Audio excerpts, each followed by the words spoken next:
आइए आज इसमें एक नए टॉपिक पर चर्चा करते हैं। ये नया टॉपिक है इंडस्ट्री 4.0 यानी उद्योग 4.0 क्या है, क्योंकि आजकल ये चर्चा में है। अभी पिछले दिनों जो बजाज इंडस्ट्री के राजीव बजाज और श्री राहुल गांधी के बीच में जो बातचीत हुई थी, उसमें ये शब्द निकल कर के आया था। और इस बार की जो योजना है जून महीने की, उसमें भी इस पर एक आलेख दिया हुआ है इंडस्ट्री 4.0। तो आज मैं आपको इसके बारे में बताता हूँ कि असल में ये इंडस्ट्री 4.0 क्या है। तो इसके लिए मैं आपको कुछ स्लाइड्स दिखाऊंगा और उनके साथ में आपको इसको क्लियर कराता हूँ। तो देखते हैं कि ये क्या है। यानी कि इंडस्ट्री 4.0 ये चौथी औद्योगिक क्रांति है। अब तक पूरी दुनिया ने इससे पहले 4 औद्योगिक क्रांतियां देखी हैं और ये चौथी है।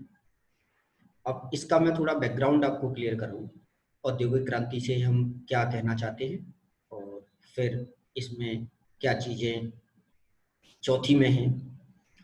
तो मानव इतिहास पर अगर हम थोड़ी सी नज़र डालें तो सबसे पहले मनुष्य ने पत्थर के औजारों के द्वारा अपने जीवन को आसान बनाना शुरू किया। इसके बाद फिर धातुओं की खोज हुई, जिसमें उसने तांबे का प्रयोग किया, कांसे का प्रयोग किया औजारों के बनाने में, और फिर अंत में लोहा उसके लिए सबसे ज़्यादा सूटेबल साबित हुआ। तो इस तरह से धातुओं के औजार उपकरण बनाए और उत्पादन कार्यों को उसने बढ़ाया, खासतौर से कृषि को। लेकिन इस पूरे इतिहास में जो सबसे बड़ा टर्निंग पॉइंट आया वो जेम्स वाट के द्वारा जो भाप के इंजन की खोज की गई, वहां से टर्निंग पॉइंट आता है। और ये जो ईयर है वो 1760 से पहले का है, 1760 से पहले का है।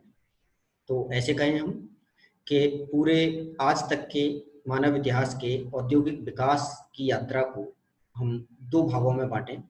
एक सन 1760 से पहले का औद्योगिक विकास और एक सन 1760 के बाद का औद्योगिक विकास।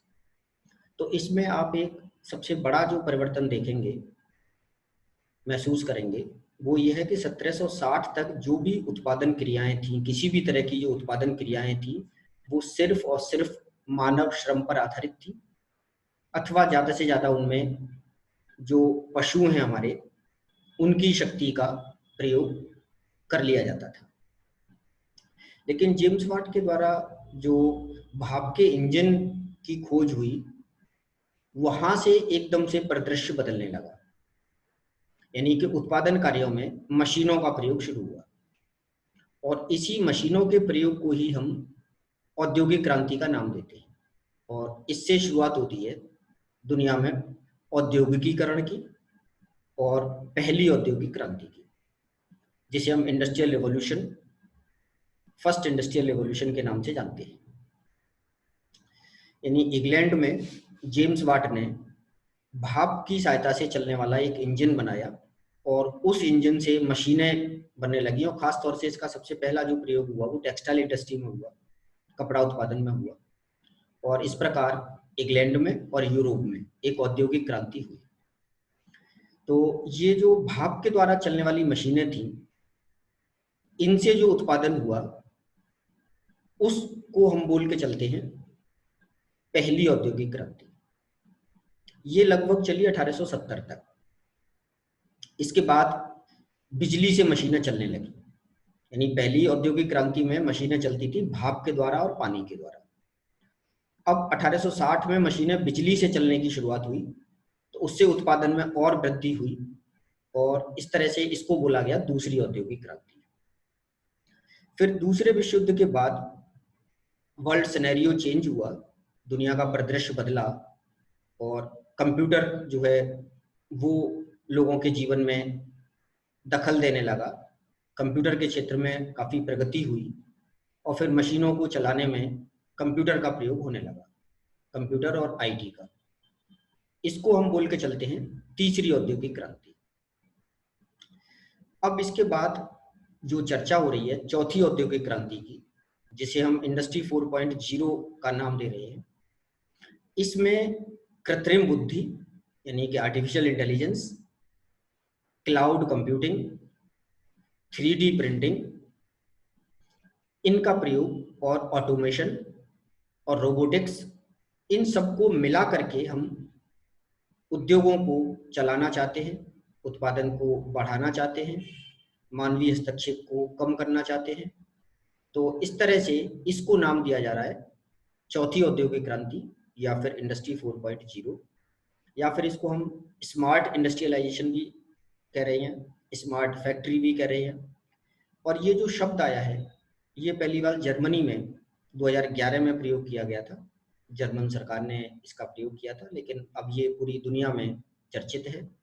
और खास तौर से ये जो कोरोना का संकट आया है, कोरोना महामारी का, कोविड-19 की महामारी का जो संकट आया है, इसमें इस पर चर्चा और बढ़ गई है।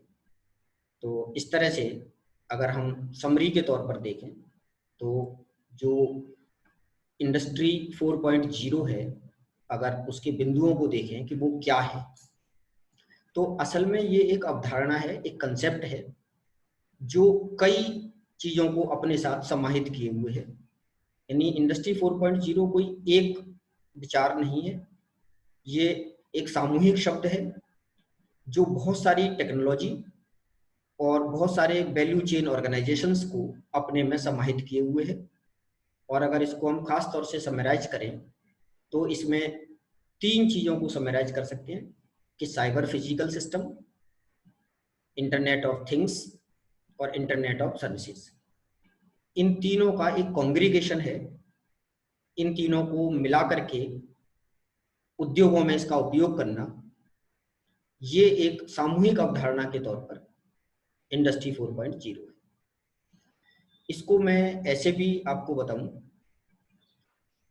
आप पहले जो तकनीकी शब्दावली है इसके बिना भी समझें तो, कि हम उद्योगों को स्मार्ट बनाना चाहते हैं।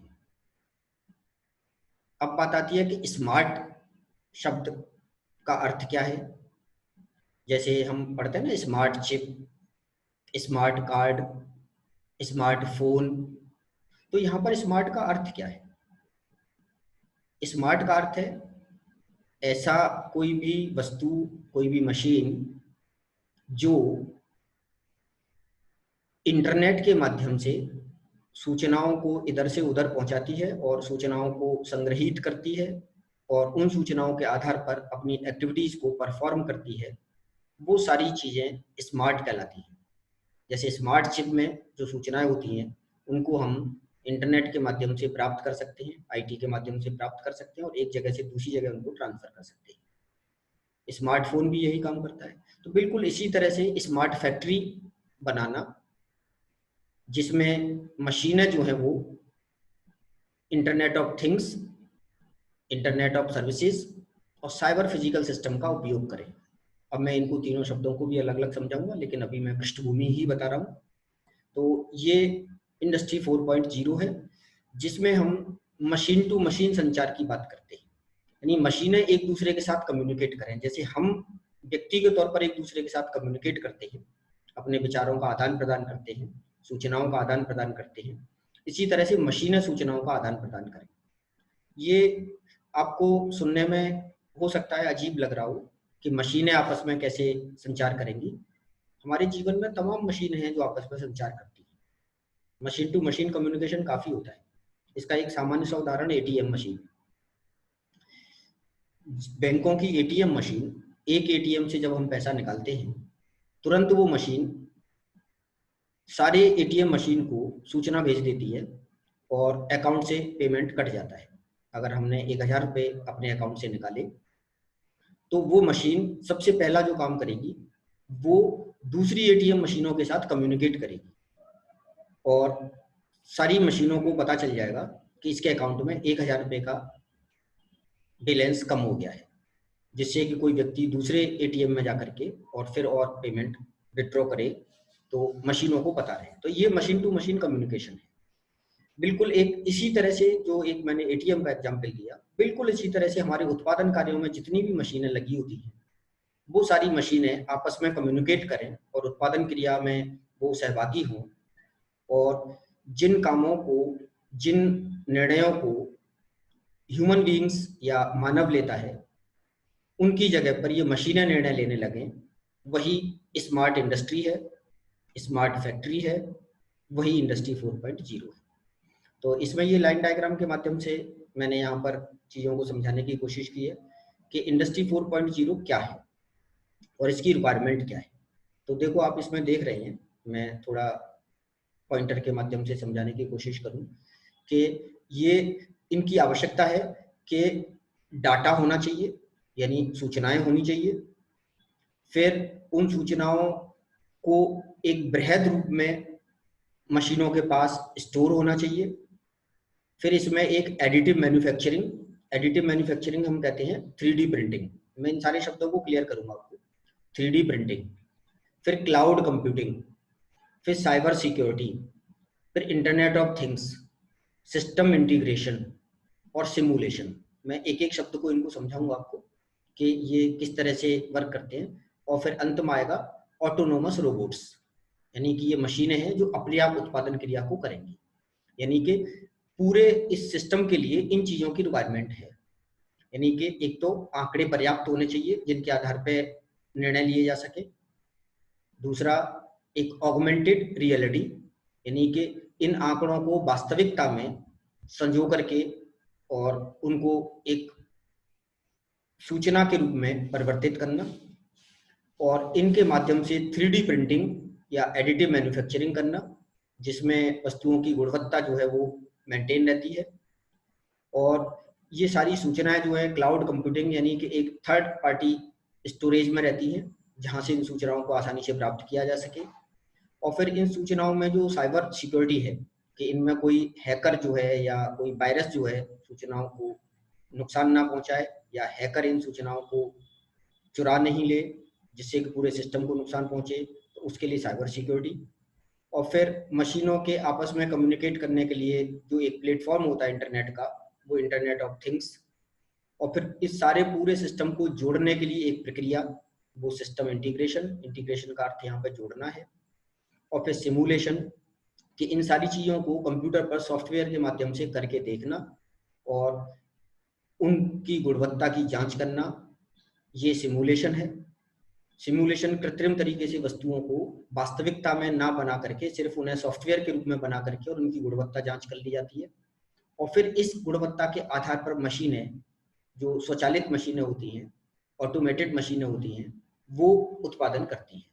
तो इस तरह से ये सारी चीज, सारी प्रक्रिया, पूरी प्रक्रिया में आप देखोगे इसमें कि मानवीय हस्तक्षेप न्यूनतम हो रहा है। और इस मानवीय हस्तक्षेप को न्यूनतम करना ही इस चौथी क्रांति का उद्देश्य है, जिसमें मशीनों के माध्यम से ही उत्पादन क्रिया चले। अब इसमें आगे देखें हम कि इसके सिद्धांत क्या हैं। तो खास तौर से इसके 4 सिद्धांत हैं इसके पूरे। पहला है इंटरकनेक्शन, यानी मशीनों के बीच में और मशीनों के साथ जो पर्सन्स काम कर रहे हैं, जो व्यक्ति काम कर रहे हैं, उनके बीच में संचार हो, यानी कि आदान प्रदान हो सूचनाओं का।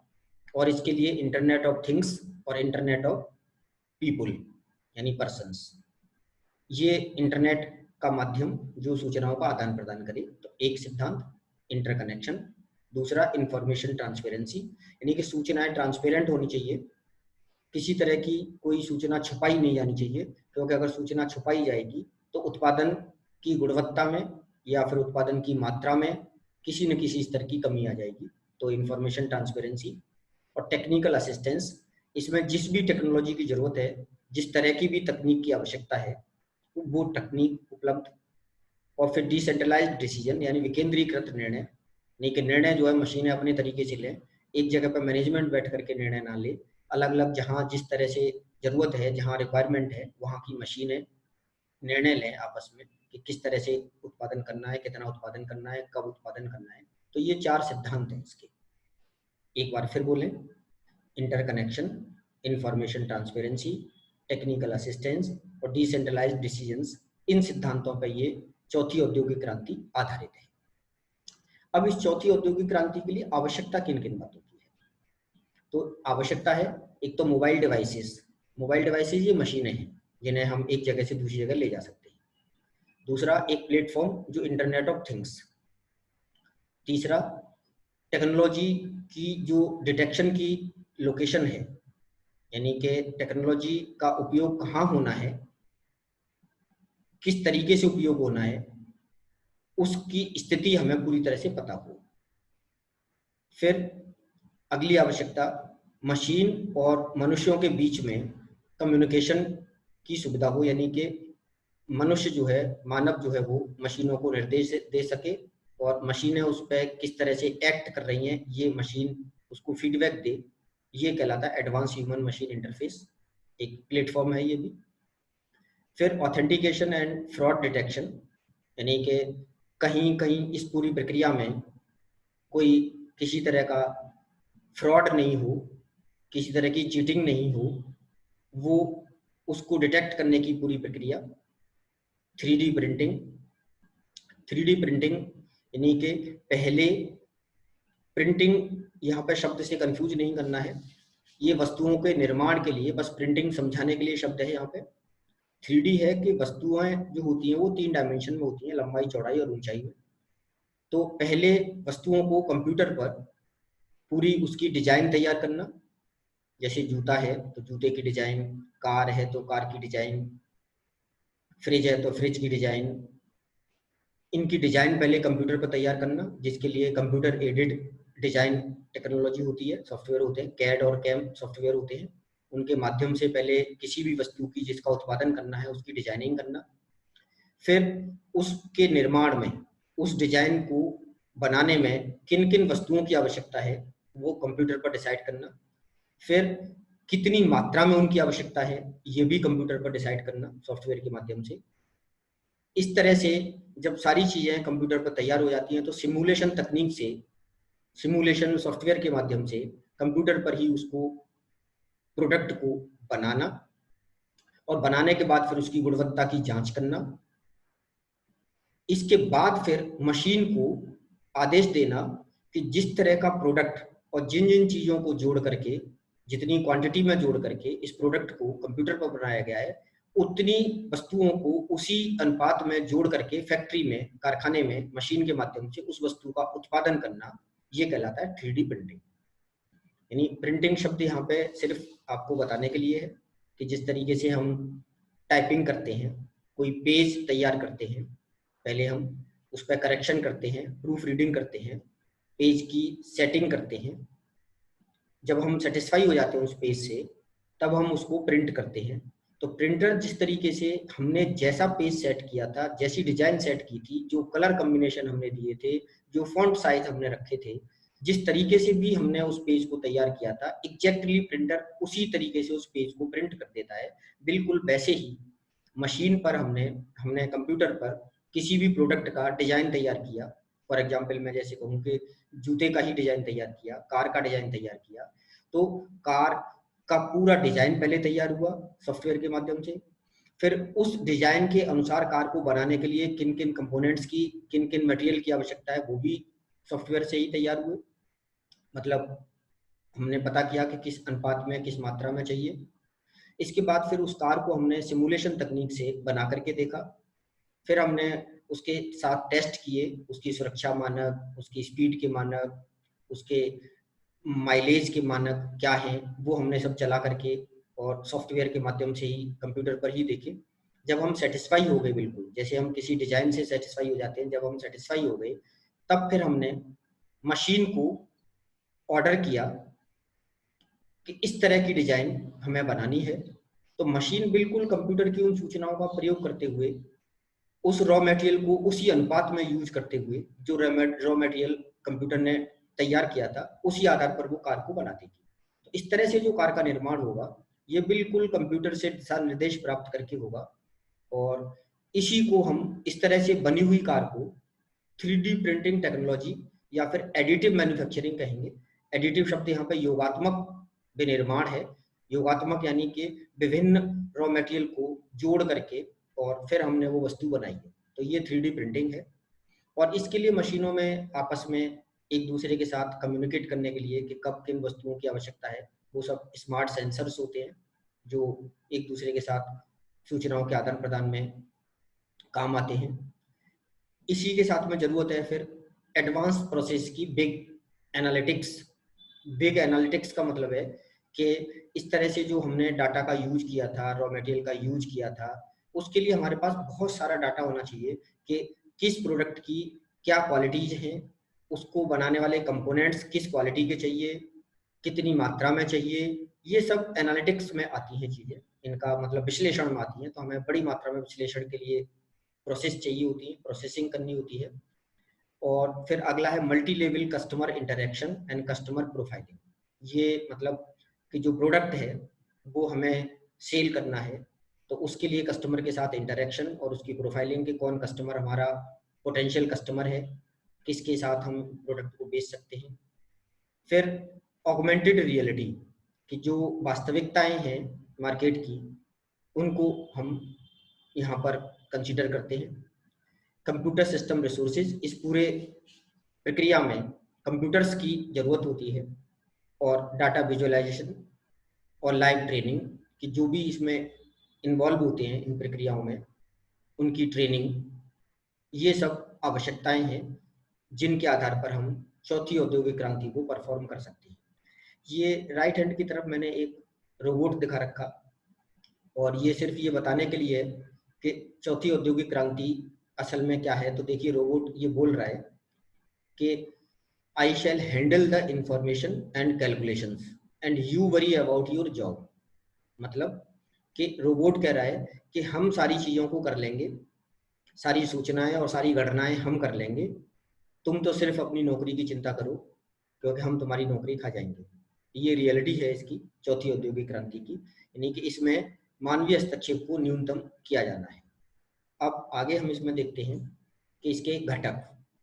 तो मुख्य रूप से इसके 5 घटक हैं। एक तो cyber physical system. Cyber physical system से मतलब है यहाँ पे कि फिजिकल सिस्टम मतलब मशीन है और मनुष्य, और साइबर ये इंटरनेट कनेक्टिविटी के लिए शब्द प्रयोग होता है। तो इंटरनेट कनेक्टिविटी के साथ में मशीनों को जोड़ना, और ये पूरा सिस्टम जो इंटरनेट पर आधारित है मशीनों सहित, वो पूरा सिस्टम साइबर फिजिकल सिस्टम है। और इन मशीनों के बीच में सूचनाओं के आदान प्रदान के लिए इंटरनेट ऑफ थिंग्स का एक प्लेटफॉर्म। थिंग्स यहाँ पे मशीनें आपस में कम्युनिकेट करें, जैसे हम आपस में कम्युनिकेट करते हैं तो उसको बोलते हैं इंटरनेट ऑफ पीपुल, यानी पीपुल टू पीपुल कम्युनिकेशन। और machine to machine communication, machine और मशीन के बीच में संवाद, उसके लिए जिस इंटरनेट की जरूरत होती है, इंटरनेट तो यही होता है, अलग से नहीं होता, तो उसको हम अलग से डिफरेंशिएट करके बोल देते हैं इंटरनेट ऑफ थिंग्स। फिर on demand availability of computer system resources, यानी कि कंप्यूटर सिस्टम रिसोर्सेज से मतलब है डाटा। डाटा जो है ऑन डिमांड अवेलेबल हो, यानी कि डाटा का स्टोरेज, जहां डाटा इकट्ठा हो रहा है वो इजीली एक्सेसिबल हो, हम उसे एक्सेस कर सकें, कोई भी उसे एक्सेस कर सके, यानी ये क्लाउड कंप्यूटिंग है। क्लाउड कंप्यूटिंग एक ऐसा स्टोरेज है जहां से जो यूजर है वो डाटा, कोई भी यूजर जो ऑथेंटिक है वो डाटा प्राप्त कर सकता है। तो ये क्लाउड कंप्यूटिंग। और फिर कोग्निटिव कंप्यूटिंग। कोग्निटिव कंप्यूटिंग का मतलब है कि आर्टिफिशियल इंटेलिजेंस का प्रयोग करते हुए कंप्यूटर जो है अपने निर्णय खुद लेगा, सारी प्रक्रियाओं को वो खुद तय करेगा, इसको कहते हैं कोग्निटिव कंप्यूटिंग। तो ये 5 घटक हो गए, एक साइबर फिजिकल सिस्टम, एक इंटरनेट ऑफ थिंग्स, एक ये on demand availability of computer system resources यानी कि क्लाउड कंप्यूटिंग, और एक कोग्निटिव कंप्यूटिंग। एक बार फिर मैं बता दूं कि कोग्निटिव कंप्यूटिंग का मतलब है कि कंप्यूटर आर्टिफिशियल इंटेलिजेंस, कृत्रिम बुद्धिमत्ता या मशीन लर्निंग का प्रयोग करते हुए अपने निर्णय खुद लेगा, प्रोसेस तय करेगा, प्रक्रियाएं तय करेगा, किस तरीके से उसको काम करना है, ये सारी चीजें तय करेगा वो। उस पूरी जो कंप्यूटिंग की तकनीक है उसको पूरे को हम बोलते हैं कोग्निटिव कंप्यूटिंग, यानी कि कंप्यूटर उस तरह से काम करेगा जैसे कोई व्यक्ति काम करता है टेबल पर बैठ करके, वो जैसे निर्णय लेता है, जैसे डाटा का एनालिसिस करता है, उसके आधार पर निर्णय लेता है, बिल्कुल मशीन उसी तरह से निर्णय लेगी, वो सारी प्रक्रिया कॉग्निटिव कंप्यूटिंग कहलाती है। इसके बाद अब इसमें ट्रेंड्स हैं, यानी कि क्या क्या चीज़ें इसमें इंक्लूडेड हैं, क्या वर्तमान है इसके। तो खास बात इसमें जो है ऑटोमेशन की है कि पूरी प्रक्रिया स्वचालित है। स्वचालित का मतलब कि मशीनें अपने आप काम कर रही हैं, उन्हें ऑपरेट करने वाले लोग मिनिमम है, न्यूनतम है। दूसरा इसमें कि डाटा अधिकतम होना चाहिए, क्योंकि मशीनें तभी काम कर पाती हैं जब मशीनों के पास पर्याप्त डाटा होता है। आर्टिफिशियल इंटेलिजेंस भी तभी काम कर पाती है जब उसके पास पर्याप्त डाटा होता है। डाटा के आधार पर वो एनालिसिस करती है, विश्लेषण करती है और फिर निर्णय लेती है। फिर साइबर फिजिकल सिस्टम्स, यानी जैसा मैंने पहले बताया भी कि जो मशीनें हैं और उनको बीच में आपस में संवाद के लिए जो इंटरनेट प्लेटफॉर्म्स हैं, उनको मिलाकर के हम बोलते हैं साइबर फिजिकल सिस्टम्स। और अकेले इंटरनेट जो है उसको, जो मशीनों के बीच में काम करता है कम्युनिकेशन का, वो इंटरनेट ऑफ थिंग्स है। और इस इंटरनेट ऑफ थिंग्स का इंडस्ट्री में इस्तेमाल करना ही इंडस्ट्रियल इंटरनेट ऑफ थिंग्स या IIoT है, उसी का अगला रूप है। क्लाउड कंप्यूटिंग, यानी कि एक ऐसा सूचनाओं का स्टोरेज जहां पर सारी इंफॉर्मेशन स्टोर रहती है और वहां से इजीली एक्सेस कर सके, कोई भी यूजर वहां से सूचना ले सके, तो ये क्लाउड कंप्यूटिंग। कोग्निटिव कंप्यूटिंग, यानी कि मशीनें या कंप्यूटर अपने तरीके से निर्णय ले आर्टिफिशियल इंटेलिजेंस का प्रयोग करते हुए। और आर्टिफिशियल इंटेलिजेंस यानी कि मशीन की बुद्धि, यानी कंप्यूटर अपनी बुद्धि से काम करे, मनुष्य के इंस्ट्रक्शन के आधार पर काम ना करे। इसके लिए पहले से ही उसमें डाटा फीड करा दिया जाता है, बहुत बड़ी मात्रा में डाटा फीड करा दिया जाता है, सारी परिस्थितियां, सारी सिचुएशंस उसके अंदर फीड करा दी जाती है और उनका फिर वो एनालिसिस करके निर्णय लेता है। तो इस तरह से इसे मशीन लर्निंग भी कहते हैं, वो कृत्रिम बुद्धि है। तो इस तरह से इन चीज़ों को हम पूरी इंडस्ट्री में इस्तेमाल करें तो इस तरह से जो बात बनेगी वो कहलाएगी औद्योगिक क्रांति और उसका चौथा रूप, यानी कि चौथी औद्योगिक क्रांति। अब इसके सामने चुनौतियां क्या हैं इस तरह की, यानी पहले मैं शुरू वाली बात को, चुनौतियों से पहले अब तक जो आपने सीखा है उसको मैं संक्षेप में समराइज करा दूं कि हम कहना क्या चाह रहे हैं, जानना क्या चाह रहे हैं।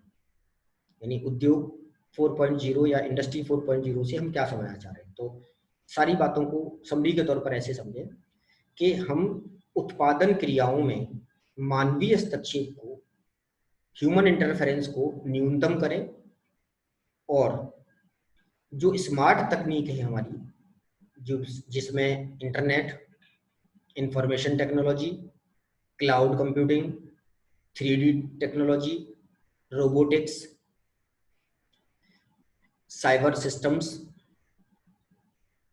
इनको ज़्यादा प्रयोग करें हम। इनके प्रयोग से जो मशीनीकरण होगा उसको सामूहिक रूप से हम एक नाम दे रहे हैं चौथी औद्योगिक क्रांति या फिर इंडस्ट्री 4.0। यानी कि सीधा सा मतलब कि हम उत्पादन की प्रक्रियाओं को स्मार्ट बनाएं, उत्पादन की प्रक्रियाओं में अधिकाधिक तकनीक का प्रयोग करें, अधिकाधिक आधुनिक तकनीक का प्रयोग करें, जिससे मशीनें अपने आप काम कर सकें और मनुष्य न्यूनतम रूप से उनमें हस्तक्षेप करे।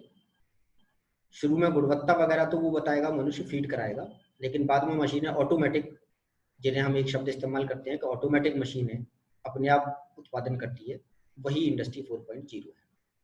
लेकिन अब इसके रास्ते में 4 बड़ी चुनौतियां हैं, यानी हम इसको लागू करें तो 4 बड़ी चुनौतियां हैं। एक चुनौती है आर्थिक, यानी कि ये तकनीक खर्चीली है। तकनीक तो शुरू में कोई भी खर्चीली होती है, जो भी नई तकनीक बनती है। आपको अगर याद होगा तो कि मोबाइल फ़ोन जब आए थे मार्केट में, बहुत महंगे थे, हैंडसेट भी महंगे थे, उन पर बातचीत करना भी महंगा था, कॉल रेट भी महंगी थी, बहुत ज़्यादा महंगी थी। धीरे धीरे जब हम यूज टू हो गए उनके, ज़्यादा मात्रा में वो बिकने लगे, तो टेक्नोलॉजी सस्ती हो जाती है। तो शुरू में कोई भी तकनीक, कोई भी टेक्नोलॉजी महंगी होती है। तो ये आर्थिक पहलू है कि क्या हम शुरुआत में ही इतना वहन कर पाएंगे खर्चा। दूसरे इसके सामाजिक पहलू हैं, चुनौती है सामाजिक। एक सीधी सी बात कि जब मानवीय हस्तक्षेप कम होगा इसमें, तो कुछ लोगों की नौकरियां जाएंगी, बेरोजगारी बढ़ेगी। ये बेरोजगारी का बढ़ना ही सामाजिक चुनौती है कि क्या समाज हमारा बेरोजगारी को सहन कर पाएगा। जो लोग बेरोजगार होंगे वो क्या करेंगे आखिर, वो हमारी अर्थव्यवस्था पर बोझ बनेंगे, और फिर वो सामाजिक चुनौतियां, विभिन्न तरह की अपराध और उस तरह की चुनौतियां पेश करते हैं। तो ये सामाजिक पहलू है बेरोजगारी। तीसरी चुनौती राजनीतिक है कि क्या इसके लिए हमारी राजनीतिक इच्छा शक्ति तैयार है, हमारे राजनीतिक दल इसको लागू करने के लिए, मशीनों को स्मार्ट बनाने के लिए तैयार हैं, क्योंकि राजनीति समाज से चलती है। अगर सामाजिक चुनौतियां हैं तो निश्चित है कि राजनीतिक चुनौतियां भी होती हैं। अगर बेरोजगारी बढ़ेगी तो राजनीतिकों को, राजनीतिक दलों को उनका जवाब देना मुश्किल पड़ेगा। तो ये राजनीतिक चुनौती है, इसके लिए बड़ी इच्छा शक्ति की जरूरत होती है। और चौथी है सांगठनिक, कि क्या हमारे उद्योग इस तकनीक को अपनाने के लिए तैयार है। संगठन यहाँ पर उद्योगों के लिए है, क्योंकि उद्योग भी एक तरह से जो चल रहा होता है, जिसके प्रति वो यूज टू होते हैं, वो उनके लिए इजी गोइंग होता है, उसी को वो अपनाते हैं। और किसी भी परिवर्तन के वो विरोधी होते हैं, परिवर्तन के वो पक्षधर ज्यादा नहीं होते हैं। तो ये एक तरह की अलग चुनौती है, क्या संगठन भी, हमारे हमारे उद्योग भी इस तकनीक को अपनाने के लिए तैयार है। देखिए यहाँ पर एक चीज ध्यान रखिए, ये तकनीक अपनाने की जो बात हम कर रहे हैं, ये पूरी तौर पर अपनाने की बात कर रहे हैं। छोटी-मोटी तो ये चल रही है, छोटी-मोटी तो हमारी मशीनें स्मार्ट बन चुकी हैं। आप देखोगे तमाम मशीनें हमारी ऑटोमेटिक होती हैं, बस एक ऑपरेटर ही उनको ऑपरेट कर लेता है। बड़ी मशीनें अगर आपने देखी होंगी तो वो मशीनें बहुत बड़ी मात्रा में उत्पादन करती हैं और एक ही ऑपरेटर उन्हें ऑपरेट कर लेता है। तो ये कोई नया कंसेप्ट नहीं है, ध्यान रखना, काफी दिनों से यूज हो रहा है। फिलहाल जो हम चर्चा कर रहे हैं चुनौतियों की और इन सब चीजों की, वो कर रहे हैं कि बड़े स्तर पर हम इस चीज को अप्लाई करें, उसकी बात कर रहे हैं। छिटपुट स्तर पर तो ये हमारी बहुत सारी, जैसे मैंने अभी एटीएम का भी उदाहरण शुरू में दिया था, वो भी स्मार्ट मशीन है, आप देखते हो कितना काम करती है। और उसने भी क्लर्कों को बेरोजगार कर दिया है, कैशियर को बेरोजगार कर दिया है, यानी कैशियर की संख्या घटा दी है उसने। तो इस तरह से ये चुनौतियों की जो हम बात कर रहे हैं और पूरे इसकी परिदृश्य की जो बात कर रहे हैं, वो बड़े स्केल पर बात कर रहे हैं कि हम सारे कारखानों को स्मार्ट बना दें। लेकिन तकनीक, ध्यान रखना कि ये लागू है, मशीनें इन तकनीकों को इस्तेमाल कर रही हैं, बहुत सारे उद्योग इन तकनीकों को प्रयोग कर रहे हैं। तो इस तरह से ये चुनौतियां हैं इसकी। और ये राइट हैंड की तरफ मैंने एक लाइन डायग्राम दिखाया है, इसमें खास तौर से ये इंडस्ट्री 4.0 की 3 बेसिक पॉइंट बताए हैं कि अब भविष्य में जो मतलब मशीनें हैं, हमारी उद्योग हैं, उनके लिए डाटा जो है वो ऑयल की तरह काम करेगा, आर्टिफिशियल इंटेलिजेंस इलेक्ट्रिसिटी की काम करेगी, इलेक्ट्रिसिटी की तरह काम करेगी। महत्वपूर्ण होने की वजह से बता रहे हैं, मतलब उसका स्थान नहीं ले लेगी। जिस तरह से उद्योगों में जो ऑयल है जितना इंपॉर्टेंट, उतना ही इंपॉर्टेंट डाटा होगा। उद्योग के लिए जितना इंपॉर्टेंट इलेक्ट्रिसिटी है, उतना ही इंपॉर्टेंट आर्टिफिशियल इंटेलिजेंस होगी। और जितना नर्वस सिस्टम यानी कि मनुष्य इंपॉर्टेंट है, उतना ही इंटरनेट ऑफ थिंग्स इंपॉर्टेंट होगा। ये भविष्य का है। तो 3 चीजें कि ये रिप्लेसमेंट नहीं है, ध्यान रखना कि ऑयल को डाटा रिप्लेस नहीं करेगा, इलेक्ट्रिसिटी को एआई रिप्लेस नहीं करेगी। ये इंपॉर्टेंस बताने के लिए कि जिस तरह से ऑयल इंपॉर्टेंट, वैसे ही डाटा इंपॉर्टेंट, इलेक्ट्रिसिटी इंपॉर्टेंट, वैसे ही आर्टिफिशियल इंटेलिजेंस, और जैसे मनुष्य यानी नर्वस सिस्टम यहाँ पे मानव के लिए, जैसा मानव उतनी ही तरह से इंटरनेट ऑफ थिंग्स। तो ये न्यू कंसेप्ट है। और इस तरह से ये इंडस्ट्री 4.0 पर मैंने आपको एक सारे पॉइंट बताए, समराइज भी किया, इसके मैंने कंपोनेंट्स बताए, आपको सिद्धांत बताए, इसके सामने चुनौतियां बताई, पूरा मैंने आपको इसको समझा करके एक्सप्लेन किया। अब आगे आप इसे समझें।